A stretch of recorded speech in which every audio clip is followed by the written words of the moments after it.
जालीदार कुर्ती में जान ले गई लू, नजरिया के जाल में फंसा ले गई लू।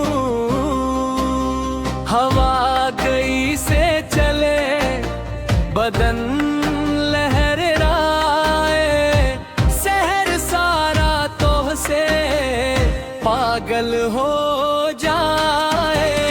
जालीदार कुर्ती में जान ले गई लू, नजरिया के जाल में फंसा ले गई लू।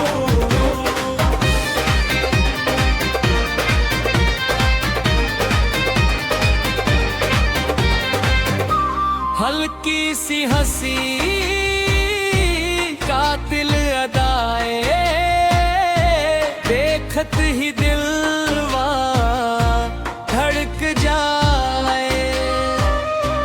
रंग तो हर गोर चाल बेमिसाल, राजा बने फिरत करे सब सवाल।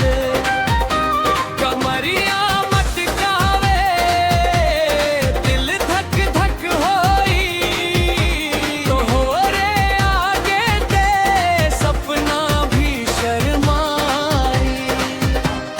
जालीदार कुर्ती में जान ले गई लू, नजरिया के जाल में फंसा ले गई लू।